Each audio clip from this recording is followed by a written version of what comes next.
नमस्कार, आप देख रहे हैं खबर इंडिया न्यूज़ 30। मैं हूं आपके साथ विनोद कुमार। उद्यानिकी विभाग एवं कृषि विभाग के संयुक्त 2 दिवसीय सेमिनार में आज सागर सांसद डॉक्टर लता वानखेड़े, बीजेपी जिला अध्यक्ष श्याम तिवारी के अलावा कई अधिकारी एवं कर्मचारी मौजूद रहे। इस मौके पर जिले के सैकड़ों किसानों ने पहुंचकर सेमिनार में प्रशिक्षण लिया और उन्नत खेती करने के गुण सीखे। यह कार्यक्रम राजमाता विजय राजे सिंधिया स्वर्ण जयंती हार डॉक्टर हरि सिंह गौर विश्वविद्यालय के प्रांगण में किया गया। आइए देखते हैं रिपोर्ट को। स्वागत करें। पेस्टिसाइड की दुकानें थी अब 400 के आसपास है और अगले 2 साल में 800 1000 हो जाएंगी, क्योंकि इतने लोग डिप्लोमा कर चुके हैं या कर रहे हैं तो उनको दुकान ही खोलना है जो डिप्लोमा कर चुके हैं, है ना।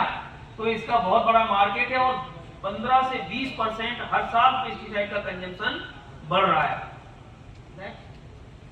और आगे बढ़ाओ, ये 8% का इसमें एक जैसा कोई फर्क के जिस फल की आप बात कर रहे हैं, स्ट्रॉबेरी से लेकर चीकू से लेकर तमाम प्रकार के जो फल है, सारे फल का अपने बगीचे में वह लगाए हुए भी और बड़ी मात्रा में वह हो रहे हैं। आम जिनकी गरिमा से जगमग होता है आलम, जी हाँ, जिनकी गरिमा से जगमग होता है आलम, उनकी ही हिफाजत से महफूज है घर आंगन।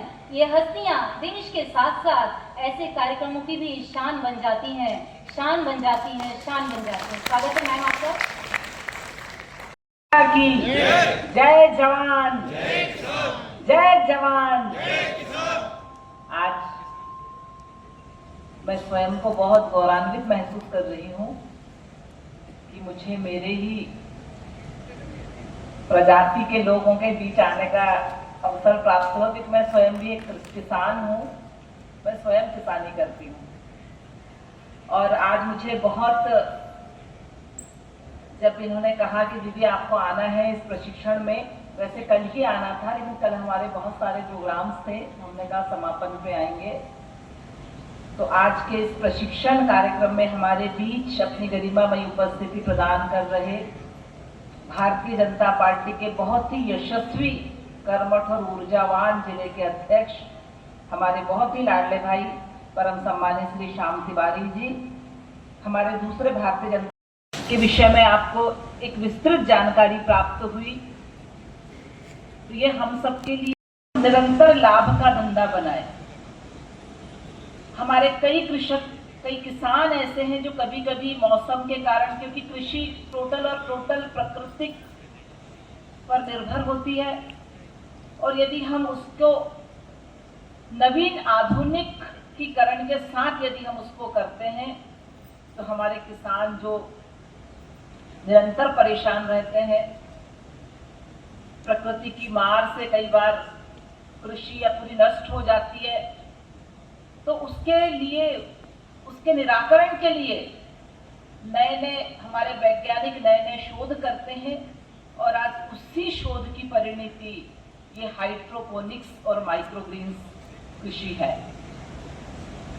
अत्यंत, जितना मैं जानती हूँ हाइड्रोपोनिक्स के बारे में, उसमें मिट्टी कम लगती है, पानी में और ऐसे कई पौष्टिक घोल होते हैं, उनको डालकर यह कृषि कार्य संपन्न किया जाता है। इसमें जगह की भी ज्यादा जरूरत नहीं होती है। जैसे कि हम देख रहे हैं सामने, आपने ये जो मॉडल रखा है, वाकई ये बहुत खूबसूरत मॉडल है और इससे हमें वाकई इस कृषि को किस तरह से यह कृषि की जाती है ये देखने को हमें मिला है। इसके लिए मैं तमाम उद्योगिकी विभाग का बहुत बहुत साधुवाद देना चाहती हूँ। आपने प्रैक्टिकल के साथ यहाँ पर हमारे बंधुओं को प्रशिक्षण दिया है। जिस तरह से हमने अभी मशरूम देखे हैं, पिछले दिनों हम हिमाचल स्टडी टूर में गए हुए थे, हमारी पार्टी ने हमें भेजा था। हमने वहां तमाम ऐसे उद्यानिकी के सब्जियां वगैरह जो होती हैं, जो किस तरह से अंधेरे में ठंडे स्थान में उगाए जाते हैं, इसका पूरा हमने स्टडी करके आए थे। की जा रही है और मैं अपने युवा साथियों से कहना चाहती हूँ, युवा कृषक भाइयों से कहना चाहती हूँ कि आप भी नई टेक्निक से जुड़े, नई टेक्निक का प्रयोग करें और अपनी कृषि को प्रोसेसिंग के साथ अलग अलग नवाचार करके और कृषि को उद्योग बनाने की ओर हम अग्रसर हों। तभी हम कृषि को लाभ का धंधा बना पाएंगे। और हमारे पास ऐसे बहुत सारी, मैं पढ़ती हूँ, बहुत सारी ऐसी योजनाएं हैं जिनका लाभ लेकर हम एक अच्छे समृद्ध किसान बन सकते हैं, जिससे अपने प्रदेश का विकास सुनिश्चित कर सकते हैं और राष्ट्र का विकास सुनिश्चित कर सकते हैं। मैं तमाम कृषि से संबंधित जुड़े अधिकारियों को, उद्यानिकी से संबंधित अधिकारियों को बहुत बधाई देना चाहती हूँ, बहुत शुभकामनाएं देना चाहती हूँ कि इस तरह के आयोजन करके आप हमारे किसानों को प्रशिक्षित और समृद्ध बनाने का जो काम करते हैं वो बहुत सराहनीय है। मैं पुनः तमाम किसान भाइयों को बहुत बहुत बधाई और शुभकामनाएं देना चाहती हूँ कि आप सब उत्तरोत्तर प्रगति पथ पर बढ़े, नई टेक्निक्स को अपनाकर खेती करें और खेती को निरंतर लाभ का धंधा बनाएं। इन्हीं शब्दों के साथ जय हिंद, जय भारत, जय जवान, जय किसान।